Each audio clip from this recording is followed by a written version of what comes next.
Good evening. Welcome here for another Inner Hour. Thank you for being here. As usual, I'm going to take a brief pause here, light a candle, and just give myself a moment of quiet before we start. So I invite you to do the same.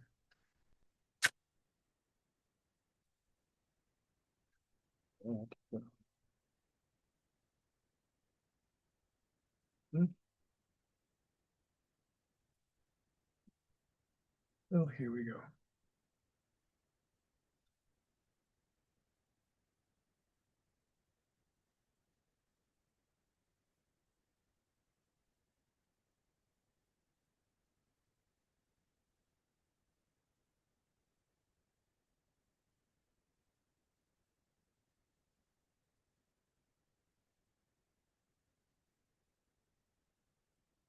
Alrighty.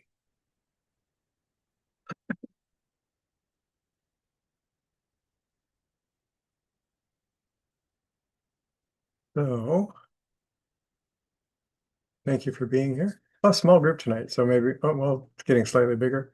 Maybe we'll have an interesting discussion. Usually when it's a small group, somehow it works out that way. But anyway, let's see here. So I'm going to do something a little different tonight. We're still doing the Great Souls series. We have just a few more of those left. And tonight I want to talk about somebody that's definitely more legend than history, but has an influence because of the legend, whatever is true and whatever isn't.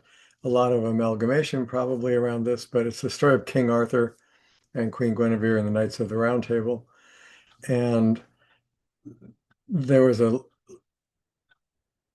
some history to that, which I'll talk about briefly. And then a lot of legends developed around it. But those legends had an influence on a number of things down the road, including some ideas about chivalry, including which came in much later historically, but this was kind of the origin of that. And also things that affected legends about Jesus and Mary, interestingly enough. There's a whole series of legends about how Britain ties in with the legacy of Jesus and Mary, meaning Mary Magdalene, not the Mother Mary. So anyway, just a kind of a recap a bit of the actual history. That the setting for King Arthur and the Round Table appears pretty much in an era we call the Dark Ages, because it wasn't purely historical. There's no defined time period, but probably in the early 6th century. Uh, as far as King Arthur himself being somewhat of a local warlord or local king of his region, this would have been after Rome pulled out of the British Isles, and there was a lot of Celtic leaders that arose and so on, and different leaders trying to unite England. So it's kind of in that setting, and shortly thereafter, there was a threat of Anglo-Saxon invaders that Britain was worried about, and Arthur was probably a leader during that time period who rallied a lot of people around him. Now, as far as his connection with the Round Table and then the Holy Grail stories, which we'll get to tonight, again, more legend than history, but tremendously influential on certain Western philosophies, and particularly in the Christian traditions. The legend of the Round Table, as far as we can tell from any documentation, didn't occur till around the 12th and 13th century. And then for a couple hundred years, it kept getting changed and added to. Um, I think the first one was in 1155. Uh, Something like Roman de Brut, or I think that was the title of it. And then later in the 1200, Merlin was added to the story, and there's a book called Merlin. Um, and then the most famous one probably is Le Morte d'Arthur, in 1485, which means the death of Arthur in French, and it was written by a Frenchman named Sir Thomas Malory. That's where most of the things that we traditionally associate with Arthurian legends come, is from his compilation and additions to those stories in that era. And so that's if you're interested in that, look up Sir Thomas Malory. You'll find, a lot about that story and the origins of it and things like that. So at that point, we have now the Round Table, and there are some famous knights listed as members of the Round Table. So briefly, the concept of the Round Table was also a revolutionary concept, whether it actually ever happened or not, and where it happened, if it did. I'll talk about some of the sites later, Avalon, Glastonbury, and different things. Uh, the different tales say that, depending on the tale you read, that Arthur had somewhere between 150 and 1,600 knights during the heyday of his kingdom. But several of them are in almost all the stories, particularly Malory's story. You'll have heard most of these, if not all: Sir Lancelot, Sir Gawain, Sir Galahad, Sir Percival, Sir Bors, Sir Bedivere. I was going to say Belvedere, Bedivere, um, Sir Kay, Sir Tristan, Mordred, who is not part of the table, which I'll talk about him. Probably know about him already, but so so those were some of the kind of famous ones, and the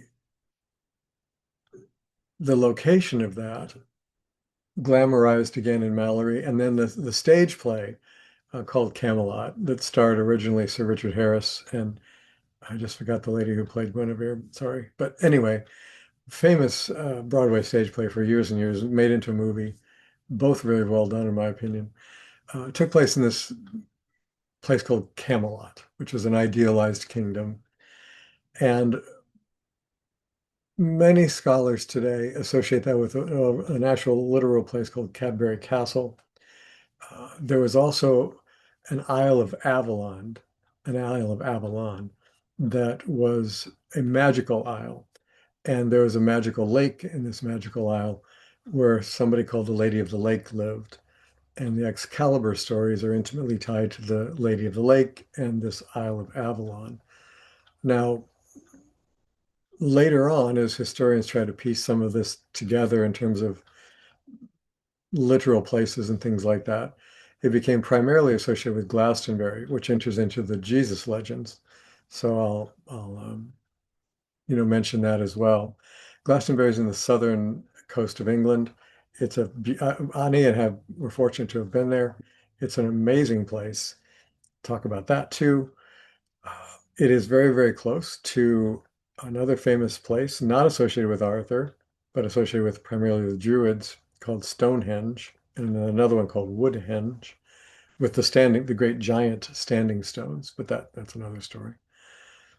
So the idea of the Round Table, very briefly, was that in that era of warring factions between the Celts themselves, the Brits, the Anglo-Saxons, and again, mostly after the Roman occupation, the the basic idea philosophically in terms of the right to rule was power makes right, or might makes right, as the saying went. And so whoever was strongest won, and then they got their way. So the code, if any, of ethics and morality and civil law, if any, was determined by the strongest one who won the battles. The part of the Arthurian legend is that when Arthur came along, um, his slogan, his thing he was trying to institute was a change, and that you were to use might for right, that you were to use your strength in good causes and ethical causes. And so he developed a code of knighthood, which this is way earlier than the European knights, like in the 1200s and so forth, that we may have a lot of recollections of, and which then influenced things like the famous French courts of Louis XIV and the Musketeers and some of those institutions. And the idea of the chivalry or the code of knighthood back then, there were some problems with it too, in terms of status. You had to be a noble and landowner and all that. But leaving those aside, the idea was that knights were to pledge to use their strength in holy purposes or for high moral purposes, including defending the helpless, defending women and children, practicing acts of charity. A lot of things we associate kind of with Christian ideals, or at least some people do. Um, Helping the poor, defending the helpless, um, doing charitable works. They would set up what were kind of precursors to hospitals or healing areas and things like that. And so the idea was that Camelot uh, was a was a kingdom ruled by Arthur and Guinevere, who came along a bit later. In many stories, was his second wife, and um, and it was ruled by a code of laws, and that the king, unlike everything up to that point, the king and noble families themselves were not exempt from those laws. They couldn't just do what they wanted without consequence. They themselves were subject to the civil laws that were put in place by the king, but Guinevere and Arthur were subject to those themselves and could not escape the consequences of if they violated those laws. That was part of the idea. The other part of the idea of the round table was that traditionally tables were long rectangular, dining halls were long rectangular things, and there was a seating order, a hierarchical seating order, where the king or queen, the ruling regent, sat at the head of the table. And then the closest parties in power, in political power, which may have been the family or not, were seated closest to the head of the table, closest to the royalty. And then progressively, as you got less important, you were further down the table, and eventually, at the foot of the table. So, so that's Arthur changed that, and the idea of the round table. And they have found a round table, by the way. It doesn't date nearly back that far, but they have found one. And in that region, archaeologists have. The idea was that everybody who sat at the council had an equal voice. And it was not just the king's decision, that everybody was of equal status at that table. Not everybody in the kingdom. It wasn't all men are created equal. It was not that. But it was all people in power in his court, which he appointed, of course, had an equal voice in the say of things. And it wasn't run solely by the tyrannical decisions of the regent. So these are some new philosophical ideas about the right to power and how to use power and how political power should be structured.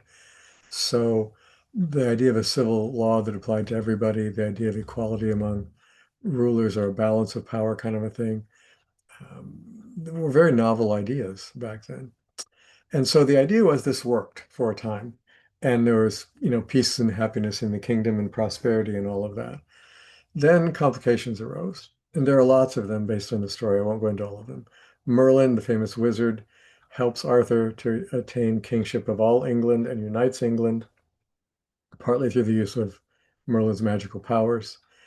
Merlin had an archenemy who was actually a sorceress or a witch or a priestess, depending on how you wanted to define her, and she worked actively against Merlin, eventually, in some stories, entrapping him in the crystal caves. Arthur ended up having an archenemy too, which was his own son, and in some stories, his nephew. But the most prominent story was that Arthur conceived a child out of wedlock that he didn't know he had conceived until that child was an adult. And because he abandoned the mother, who eventually died, and then this bastard child grew up, he hated Arthur, and his name was Mordred. And so he rose up and started his own army and his own group of knights.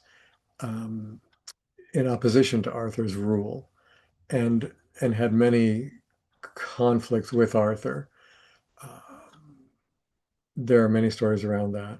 Then another conflict was an internal one between Guinevere, with involving Guinevere and Lancelot, and the famous story of how Lancelot was actually from France, and and competed in a contest and won every contest he competed in. And Arthur invited him to join the table, so he did. Lancelot came with a group of his own knights from, just forgot the name of the place in France. It was a lake name. That doesn't matter, and he brought his own knights over and joined the Round Table as part of an alliance and became Arthur's favorite knight and the champion of the knights. He was, in the stories, unquestionably the most skilled knight, and unfortunately fell in love with Guinevere, which was, of course, adulterous, and also illegal, treasonous actually, and punishable by death by both the queen if she participated, and by all accounts she did, and whoever the adulterer was, in this case Lancelot. So the story is that Lancelot was banned from the kingdom, went back to France. Guinevere, being queen, was sentenced to be put to death because of the law and her not being above the law. And Arthur was heartbroken because of that. Then Lancelot finds out about it, comes back with a host of knights, kills in combat several of his brother knights of the table to rescue Guinevere, which he does, and takes her away. So she's now safe, but now there's this enmity between Lancelot and Arthur again, and several knights are dead on both sides. So it's a very tragic story. And then later on, um, uh, Lancelot and Guinevere, they can't go back to Camelot. They don't reconcile with Arthur, so that's all very sad. Guinevere, as penance, and because she was brokenhearted at the loss of Arthur, whom she did care about, and at everything that had happened, took the vows of a nun and became a nun in Amesbury and lived out the rest of her life there and died there. Prior to her death, Lancelot found out what became of her, traced her down to this abbey at Amesbury, and urged her to join him, to marry him and go back to France with him, which she refused to do. She, in answer to that, urged him to renounce all his wealth and his knighthood and take the vows of a monk and become a monk, which he did not do. So she died rather peacefully by most stories at the abbey, and then later on, Lancelot, in despair, became basically a hermit, and toward the end of his life, actually did become a priest and was ordained as a priest at Glastonbury. The Glastonbury is an interesting link because we'll come back to that in a minute, because that probably was the site of Camelot. And so then Lancelot has a visionary experience in which he's told by an angel that Guinevere has died. So he travels to Amesbury, fetches her body, takes her to Glastonbury, and buries her next to the body of King Arthur. Then, having lost the love of his life and his best friend and king, he despairs, refuses to eat or drink, and a few weeks later dies of malnutrition and dehydration and dies. As far as how Arthur died and where he and Guinevere were buried, a few more stories about that, and then I'll tie this into the Jesus story, and then I'll quit and we can have a discussion about all this. So Mordred has had a lot of tiffs and encounters with Arthur and so on. There was a time where Arthur, after Lancelot rescued Guinevere, Arthur took several of the knights, went to France and campaigned against Lancelot because of that action. And while he was gone, Mordred took over the kingdom. He set himself at the head of the Round Table, brought in his own knights, and basically took over England, assuming they really had united England at that point. And so now Mordred's on Arthur's throne when Arthur returns. And so he tries to unseat his usurper, and there's a huge battle, a final battle at a place called Camlan. And in that battle, almost everybody dies. All of the knights of the Round Table, at least the famous ones that were still left, all of them died, except Sir Bedivere, who tells the tale, and that supposedly is the tale that Malory writes down. and the story of Arthur and Mordred's death is that they killed one another. But in the duel, or in the battle rather, they were fighting, and Arthur had a long spear at that point and impaled Mordred through the midsection with the spear, which was a mortal wound. However, before he died, Mordred grabbed Arthur and managed to pull himself forward on the shaft of the spear and took a very heavy broadsword and hit Arthur in the head with it and split his head open and killed Arthur. So they both died in that battle at Camlann, according to the stories. And then as far as what happened to Arthur's body, it was carried back to the Isle of Avalon, which is a mythical isle that doesn't and never has existed anywhere, but there's a lot of evidence pointing to the fact that it was probably Glastonbury. And so there's a story then that Arthur's body is buried at the Abbey at Glastonbury. And there was an abbey there for sure. There are remains of one still. It's called St. Michael's in that area. And and then later Lancelot brings Guinevere's body to that same site, to where Arthur's buried um, at Glastonbury. Arthur's been buried very deep, so people can't disturb his grave, and they do disturb it in the sense that they dig in the same thing and put Guinevere's body in the same very large coffin carved out of a tree and buried very deep at Glastonbury, and that they put a marker, that there was a marker on that site to indicate who they were. So that's the kind of the end of the story. Glastonbury Abbey is at Glastonbury, which is in, as I said, southern England in the Somerset area.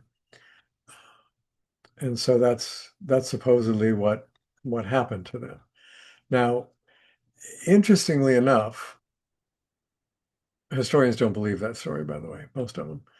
But interestingly enough, in 1191, the monks at Glastonbury, because there had been lots of controversy for hundreds of years about this, and was it really the burial site?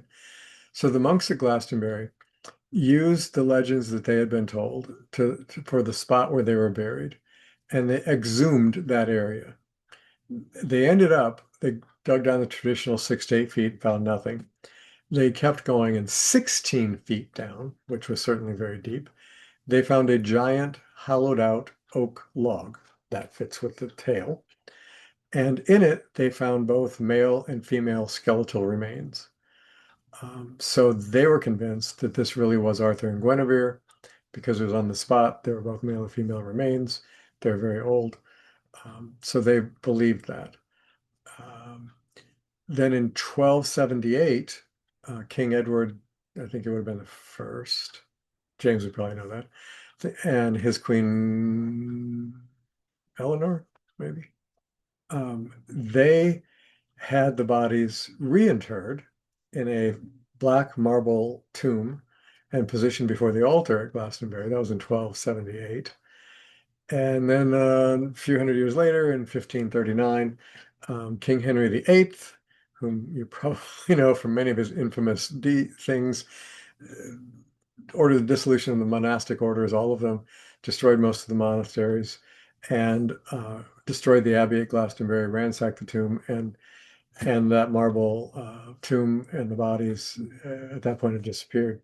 Although still to this day, the original burial site supposedly at Glastonbury is marked, and it says, King and Arthur and Queen Guinevere. You can still visit that site, supposedly, of the original site. Now, the other little interesting tidbit is that this is historical. There is an historian named Gerald who lived at the time. I don't know his full name, but he claimed to have been witness to the 1191 exhumation of the skeletal remains. And one of the things that he said was that Arthur, or at least the male skeleton in this grave, was huge, that the shin bone of the man in that was 3 to 4 inches longer above the knee than the tallest man present at the time, which would have made Arthur quite tall, and that the his skull was so large that he could fit his entire palm between the eyes of this man. So big guy.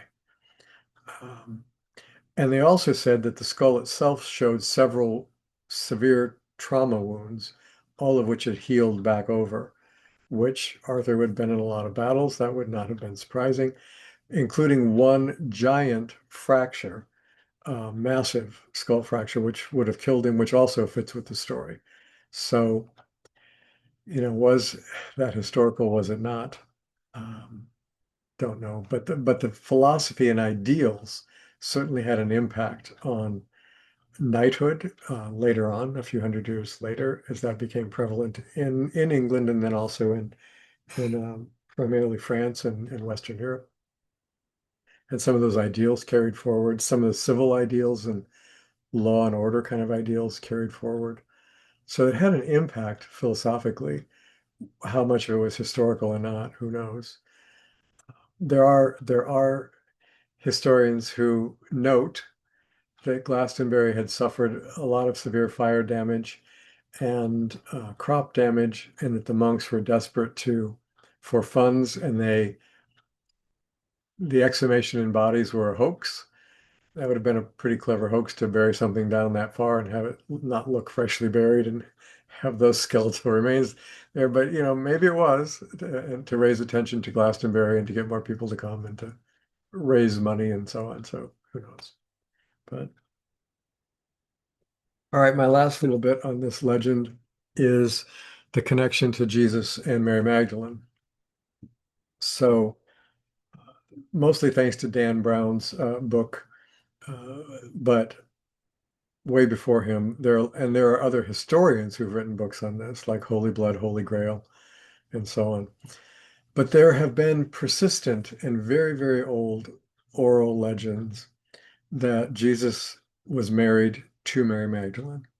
There are many reasons for believing that. That's another whole class in itself. But um, mainstream biblical scholars today mostly dismiss that. Mostly.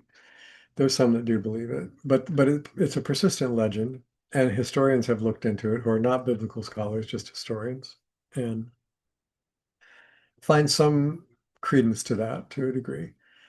But the story is that they were married, and that they were married prior to Jesus' death, and that prior to Jesus' death, Mary was pregnant during the crucifixion, Mary Magdalene, and that knowing that the Romans were coming after Jesus and his followers, they dispersed, which the apostles did in the Bible. Even the men all kind of disappear and try to keep a low profile because they're afraid they would come after them. And then later, most of them were put to death. Of the 12 chosen apostles of Jesus, 11 were martyred. The only one who died a natural death was John. So it really did happen. So the story is that, and it's a bit complicated, I'm going to try to pare it down, that, and here's where the first legend of the Grail comes in, that as Jesus has the Last Supper, knowing he's going to die, with his apostles, and most likely with some of his family members and women too, including Mary Magdalene, especially if she were his wife. So if you look at Da Vinci's painting of the Last Supper, by the way, the person to Jesus' immediate right looks far more like a woman than a man.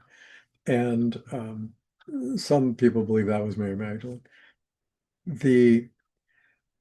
So let's say they are married. This is the story, and she's already with child at the Last Supper, and they drink. And his last meal with them, and the last cup of wine he has with them, and he says, "This will be the last cup of wine I drink."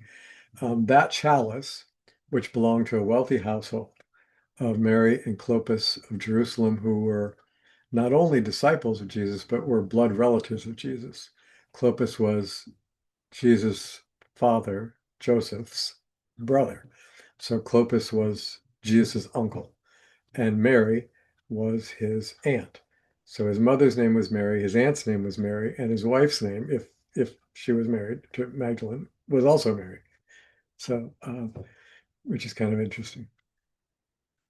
there's another really interesting thing about a tomb they found in Jerusalem that if you remind me later, I'll tell you about if you're interested, or you can email me, that has ossuaries or bone boxes of people with those names and the name of Jesus and the name of his brother James in it. But anyway, so she's married, she's with child, Jesus is killed. The apostles are all kind of scattering. And as at the cross, as he's dying and bleeding, his uncle, Joseph of Arimathea, is at the cross. He catches some of Jesus's blood in that cup. That cup becomes called the Holy Grail because the blood of Christ touched the cup. And Joseph keeps that cup, the Grail. It's a chalice. Joseph also, we know historically, does take the body of Jesus from the cross and temporarily buries it in a tomb because it was Shabbat and they didn't have time for proper Jewish ritual burials. That was going to be done later. When the women came back to do that later on what we now call Easter morning, the stone was rolled away, the body was gone, and then all the resurrection stories and so on. So the non-biblical part of the legend, Joseph has kept this cup, this grail that contained the blood of Christ. And Joseph is a very, very wealthy international merchant. He has businesses all over the world, travels all over the world, and owns a series of tin mines in both southern France and southern England. Guess where in southern England? Yep, Somerset, Glastonbury area. And so the story is that he's afraid Jesus' wife, Mary Magdalene, and unborn child are going to be killed. So he takes them and a small group of protectors and sails to England and uh, and stops in Provence, in the Provence area of France, the southern area of France that borders the Mediterranean. And they stay there for a while, establish some safe homes there for the family that they can return to also if need be. And there are legends, all kinds of legends about Mary Magdalene in southern France, in the Provence region, still very old legends. Then he takes them to Glastonbury on the southern coast of England. Now, Joseph, as many people did back then, had a rod that he carried, like a walking stick that he carried for years. And he was an older man at the time. And so when they're in Glastonbury at the time, by the way, remember Avalon was supposed to be an island. Well, of course, England is an island. But at the time, many historians now believe that the southern part of England was an island and the Glastonbury area was an island. Whether it was or whether it was just the southern tip or whether there was flooding, in between, who knows? But when Joseph of Arimathea with Mary Magdalene and others arrive at the southern point of Glastonbury and disembark, they get out and Joseph sticks his rod in the ground and helps Mary out of the boats. And the rod immediately takes root and becomes a tree and flowers into a tree. That tree, for centuries, survived. It's now gone, as I understand it, but it's been there for centuries and centuries and centuries. And up through Queen Elizabeth's time, every Christmas, a branch is cut off that tree and presented to the royal family. And I'll explain that in a moment too. So that happened clear up through Queen Elizabeth's time. She was presented a branch from that same tree. So that's kind of remarkable in itself. So now they arrive there, they're settling there, and churches are established.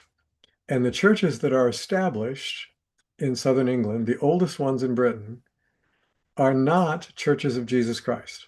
They are not that. They're not even churches of John the Baptist, which there are several of in southern England and several of in southern France, dedicated to John the Baptist, not to Jesus. The early churches at Glastonbury in southern England were dedicated to the Three Marys. They were called the Church of the Three Marys. And it was Mother Mary, and then the Aunt Mary, in whose home they had the Last Supper, and then Mary Magdalene. Those are the Three Marys. And that's what the southern churches in England were dedicated to, which is kind of interesting. If this story is all a bunch of bunk, it's interesting that it went that far and had churches established.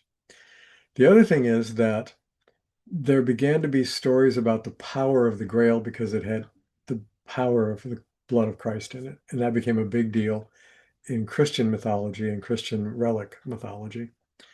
So it was said to be a healing potion, that if you could drink water from that cup, it would heal whatever physical affliction you had. Later, the legend was expanded to say if you drank from that cup, not only would your body be healed, but it would become immortal.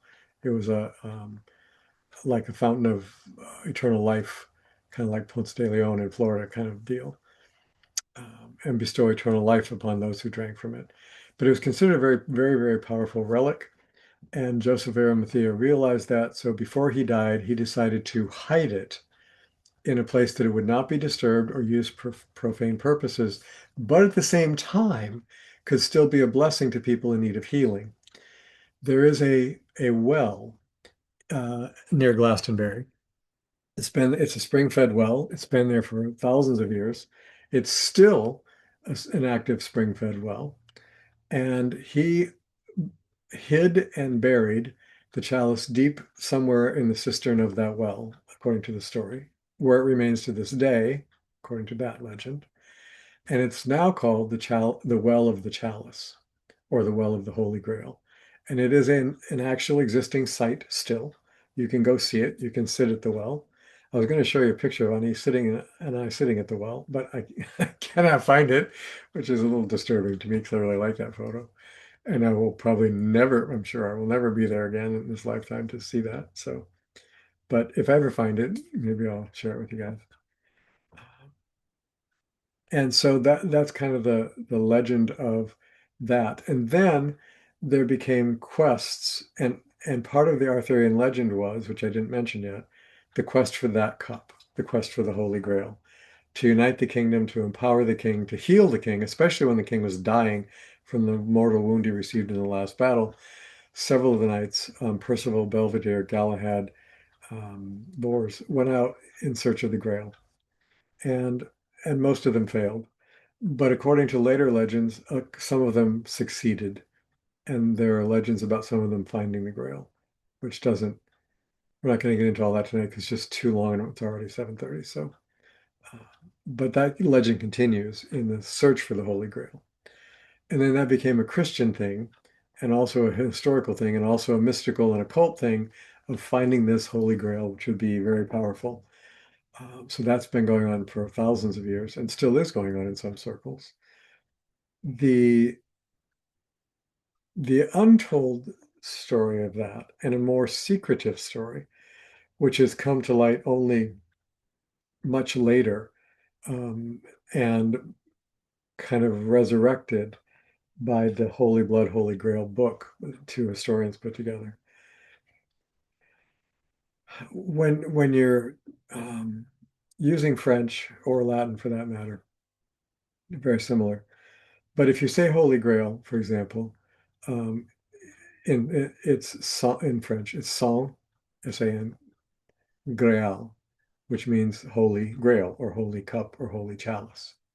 So if you're writing it and read that sang Graal, it means the Holy Chalice.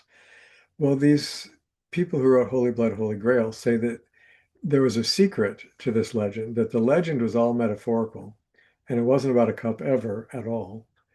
But it was about the blood of Jesus, not the blood he spilled at the cross, but his bloodline, his children with Mary Magdalene and he, and that they perpetuated the holy Davidic bloodline of the King of Israel, through Jesus, who was rightfully an heir to that throne, and Mary Magdalene and their child, or in some case, children. There are some variations of the story where Jesus himself is resurrected after the crucifixion and escapes with them, and they not only have the child she was carrying at the time, but another child as well, a daughter named Sarah and a son named Judah. So whether they had any children or not, or one or two, you know, but in any case, um, a different interpretation is that if you have sang Greal together and you split it at a different point, and instead of SANGREAL, sang Greal, Holy Cup, Holy Grail. If you split it elsewhere, then you have SANG, sang, and REAL, real.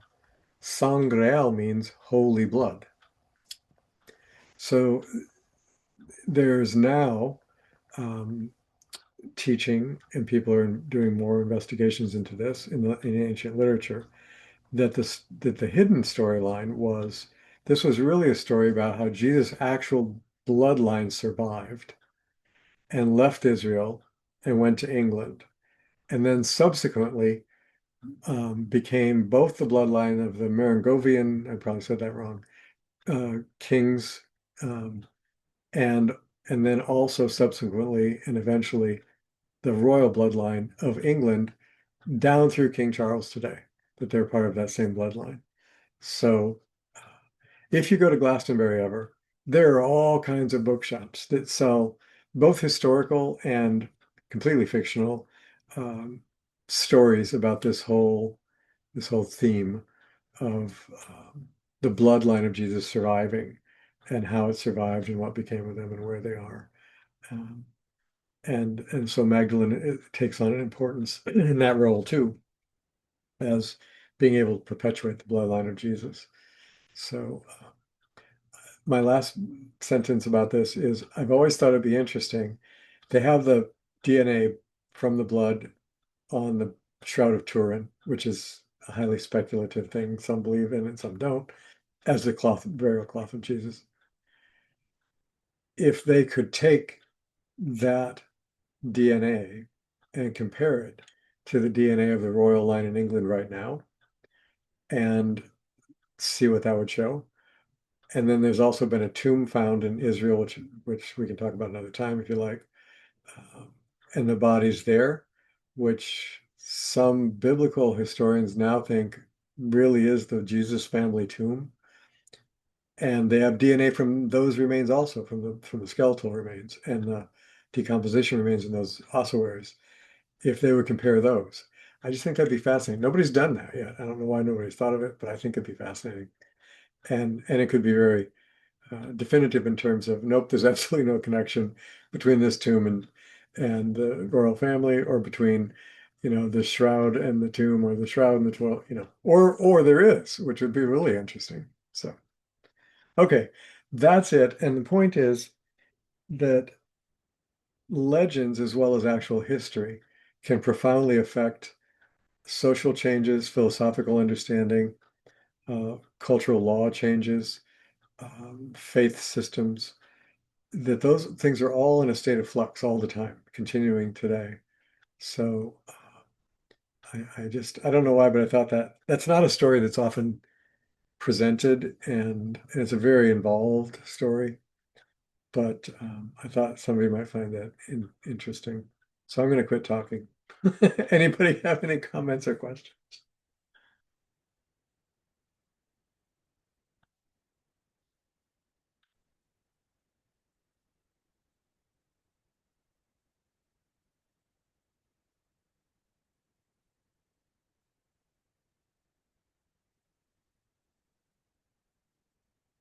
So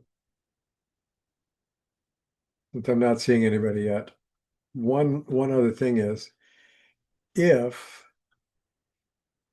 if there was ever some conclusive proof that Jesus was married and that he did have children or a child, if there were conclusive proof of that, um, that,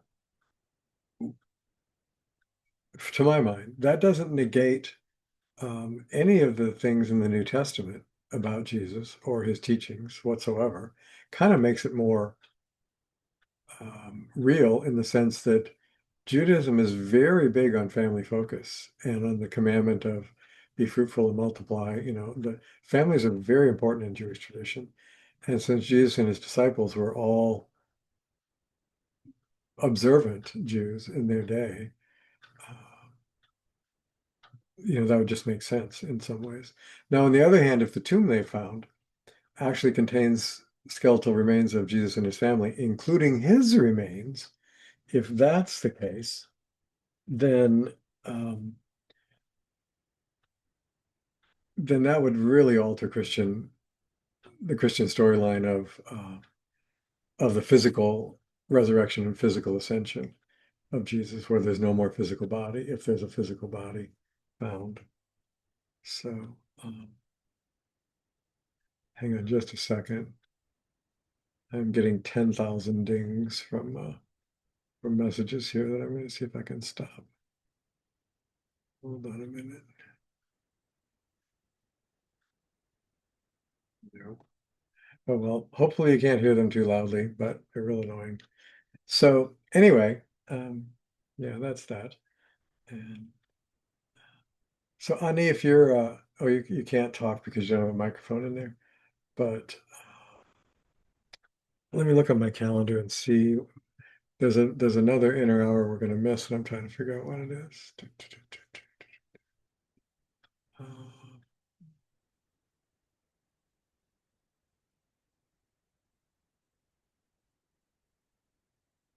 yeah. We are here the 7th. So it's Next week. so we are here. Yeah, I was just looking. We're on. So next week we're here. So that's good. So we're here the 7th. So please join us next week if you can. And then we'll announce we're doing some things with family and graduations again. So there'll be a Sunday we miss, and I forget which one it is. But it's not next Sunday. We're here next Sunday. And then we'll fill you in on the when we won't be here. Oh, Hama and Shuli, go ahead. Okay. Okay, apparently both of us have something to say, but I'm going to do my poking first. Good. And your weather report. Weather report is still the same, but we Okay. get rain almost every day and or thunderstorm, so Auntie will be happy. And then the whimpering is, of course, in the 90s. Oh, yeah. Wow. Yes, I sent you a whole text to that, which you never responded, so you get a finger Oh, that's pointing. interesting. I did not see that. Friday afternoon or lunchtime, somewhere during Friday Oh, before. yeah, okay. So just a quick update. Yeah, this Friday and Saturday uh, was pretty. Our granddaughter is in hospice and was actively dying, and she did not die. She's still here, but she's, not gonna. She is going to. It's a question of when.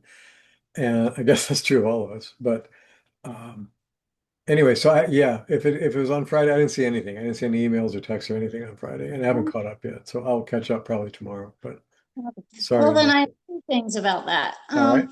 So I was, with that info, made me think of the book, which I'm pretty certain I thought we had I know we at least told you about, or maybe sent a copy of Einstein and the Rabbi. Oh yeah, you Einstein, did. Yeah, yeah. Mm-hmm. Einstein. Oh, for her. Oh, for Taryn. Yes, Yeah. because it focuses on the soul. Right. I just Yep. thought, I know it's maybe too late, but just an idea. Well, thank you. That's very sweet. Thank you. Um, but the other part, okay, got a poke because you made me think. Here's your bookworm / movie trivia. Is Dan Brown book, Yeah. The Da Vinci Code, Yes.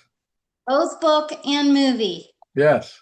Because when you're talking about Sangreal, made me think of both the book and the movie. Yeah. Yeah. So I had to go and relate to that one because it talks just about what you were saying. It mentions it. It sure does. It sure does. Yeah. I enjoyed. Usually I don't like movies as well as the book. Sometimes I do, but I thought I enjoyed that movie and the book. I really thought both of those were well done. That was only one of the movies that I actually really enjoyed. Yeah, me too. I had a lot of issues with. Yeah. Oh well, that's me. And just to pick on James, along with his thing on British history, I hope he also did Hitchhiker's Guide to the Galaxy. Oh. Well, we'll 'Cause- find out maybe in a minute when James answers. That's an obsession like Doctor Who I can't get into because I will obsess with it. Yeah. Yes. Oh, it started with the BBC radio, then it became books, then it became the BBC TV show, which is 6 episodes, and then it became the movie. All of them are amazing. Yep, I know. That's why I don't get into them because I have enough obsessions at the present. Thank you.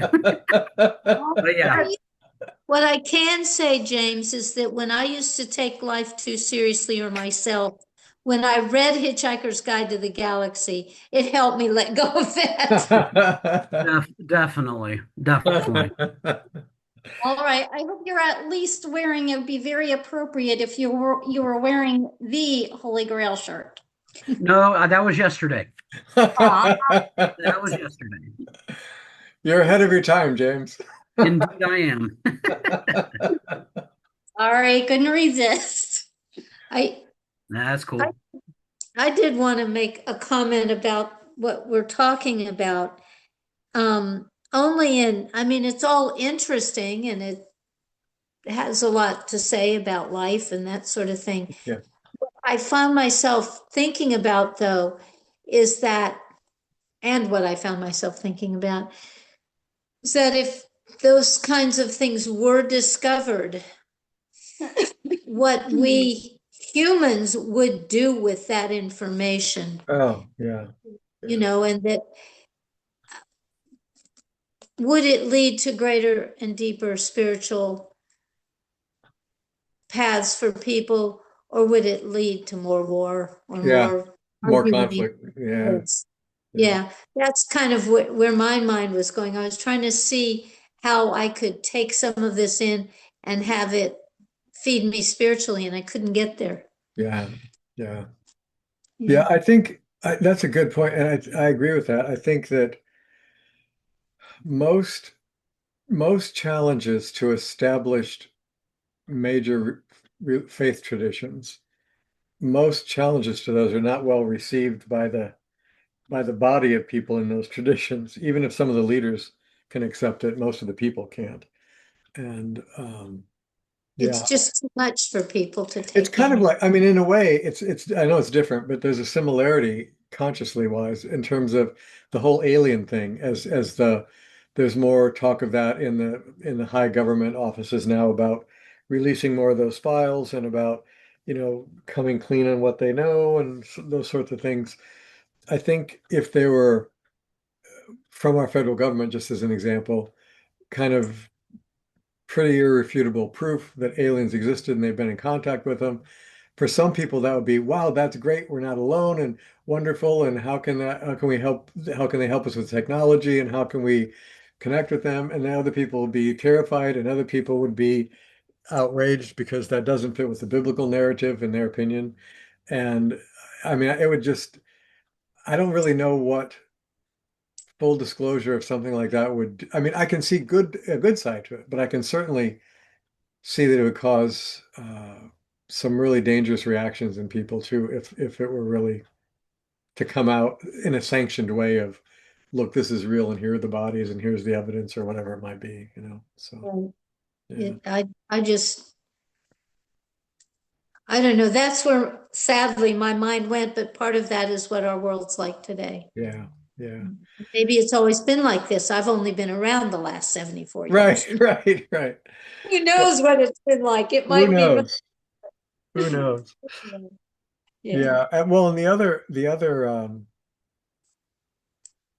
thing I think in terms of legends like this is just A, the ideas, even unsubstantiated ideas, but just ideas, can be tremendously helpful in our culture or tremendously destructive in our culture. And and and it's really and or there's an idea that comes out and somebody doesn't like it, so they alter the idea and then they like add to it. It's like, well, no, it's really like this, and it makes it more to their liking. And as you get far enough down the road, you don't know who's like, okay, what was the original version of this story? And the truth is, we don't, for most of our history, not just spiritual history, most of our history, it's constantly being rewritten because as we find new things, it's like, oh, I guess it wasn't quite like that after all. Maybe it was like this. And so it's a that brings always me back to the how consciousness works in us and what we are and aren't aware of and what we do with what we are and aren't aware of, so. Yeah. But anyway, so. Just forgot to mention author of Einstein and the Rabbi is Rabbi Naomi Levy. Yes, thank you. Yes. It's very well done. It's very well done. Yeah. So, Thank you. thank you both. And thank you, James. Anybody else? Comments for the group or anything? So,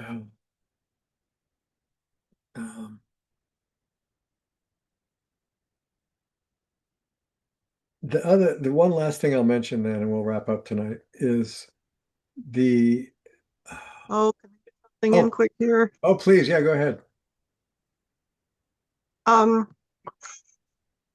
There were, you were referred to the to this lake with the Lady of the Lake Yeah, yeah. and one.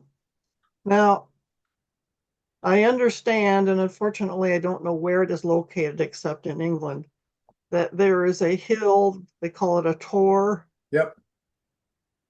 and it's considered a holy site. I don't know if they built monastery or something on that, Mhm. but originally that was surrounded at least by swamp, Yep. Yep. not a lake. Yep. Which has since been drained. Mhm. And could be the site or whatever of a lot of the stories concerning Yeah. this, because you would have had to traverse that swamp or lake to get to that hill, Right. which I like goes back to Druidic times as being a holy place. Yeah. Yeah. Yeah.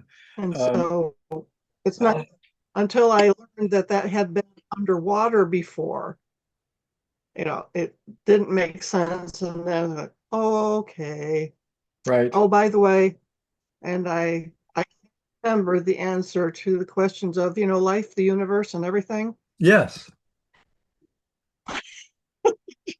Just had to throw in my Hitchhikers. Yeah, that's good. Favorite I will favorite line from the Hitchhikers.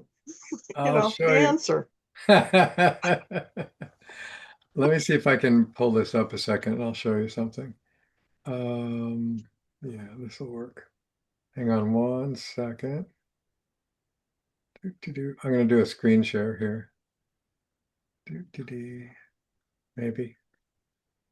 Yeah, here we go. I was going to say good luck with that. Yep. So this is the tour. This is called St. Michael's Tour. And this is a path that goes up, and you can see some of us walking here. This goes around, you can barely see it, but it goes, you can kind of, I don't know how good the resolution is on your side seeing this, but the path winds around. Don't forget to include it has cows. Okay, I'll tell them about the cows. So this path goes circular or spirally around the hill until you get to the top. There was an abbey up here called St. Michael's. The only thing left of it now is the tower. And this is in the area, this is near Glastonbury. It's between Glastonbury and Stonehenge, actually. And it's a really, really interesting place. And the land around here is flat. I mean, very flat. And then there's this huge tor, which is even bigger than this might look in this picture. I'll see if I have another photo of it. But it's really, hold on one sec. It's really quite a place. Let's see. I'll give you another view here in a moment. And another one. I won't bore you with any more pictures except these two, but let me get to these two. Just give you a slightly different perspective. It's pretty much the same, but give you a little different feel for it. This is a picture of my honey walking up to the tor. And curiously enough, you'll see that it's no longer on the top of the hill. It's on the side of the hill. So it's like, okay, that's pretty weird. But there, so there you are. That's Ani right there. And then I'll do one last picture, which is this one. Oops, not that one. This one. It's again a different view. And from this angle, you can see that it is really on the top of the hill. There are different paths leading up there, which is why the perspective looks different sometimes. So here's the last one.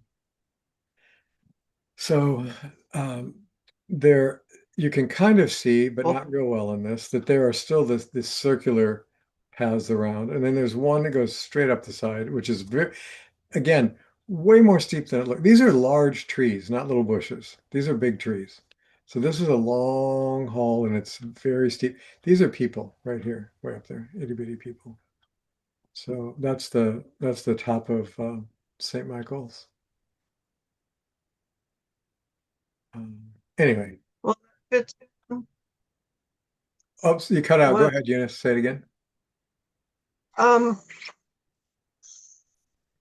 if you, all of that fits in, and now those are some of the best pictures I've seen that put it in perspective of the whole landscape. Mm-hmm. You've probably are acquainted with a book called The Mists of Avalon, Oh yeah, yeah. I love that book. and they, you know, using things like that, a ritual of going up there, as a procession and, Mm-hmm. going around it, starts, it does fit in with those other stories if you understand that that area was underwater Yeah, it really at does. It really does. times. Mhm. And even if it was just, a marsh, you can just imagine that there would be a lot of mists and everything Oh yeah. around it. Oh yeah. So there would be a mystical, thing of a transition from going, through that, Absolutely. to that, That that whole area, outstanding. that whole area has that quite commonly. As I recall, when we arrived at Stonehenge, it was uh, shrouded in a mist, which dissipated after we were there for a while. But yeah, it's a very ethereal, mystical looking region, that whole area. And if you ever anybody gets a chance to get to Glastonbury, it's also an adorable little town with really cute little mom and pop shops and craft shops and little hole in the wall restaurants, and it's a village, not even a town. It's a very lovely place, and everybody there talks about the legends and the tours and Arthur, and some of them talk about the Magdalene legends and stuff like that. But it's a really interesting place. We went to the, I'm sure I'll never But get it just, back there. But having that picture made it make, realizing that it had been underwater. mhm. And that whole book, of course, goes a lot to when we're, of a transition to Christianity, leaving the Druid and Yeah. older Older, religion. yeah, And also that goes with it is the realm of the fairy. yes, absolutely, absolutely. Yeah, You know, the- A lot of Celtic legends abound in that area as well. Yeah, that they're, which then again gets to relate to, you know, different levels as far as how the universe is constructed, it that does. you know, It does. going from one level and Yeah. where there's There's a really interesting Irish legend of a place called Tir na Nog that has a lot of similarities to, and there's a lot of fairy stories associated with that, but a lot of stories about this transition through the mist and ending up in this kingdom of goodness and light, and really interesting stories there too. So Nahama or Shuli, I see your hands up, so go ahead, dear. You Thanks, Eunice. it reminded me of another movie, so James can also put this one to his list if he hasn't seen it. Unfortunately, the movie came out just bare. It didn't do well in the theater because it came out just prior to Avengers Endgame, so it didn't do too well. It's called The Kid Who Would Be King. It came out in 2019.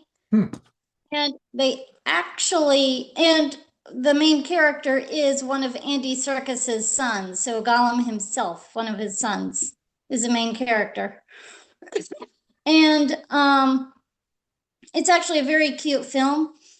And actually, one of those locations at the end is where you showed us, is that picture. Oh, They really? went shot there, did scenes there. Wow, wow. So it made me think of that.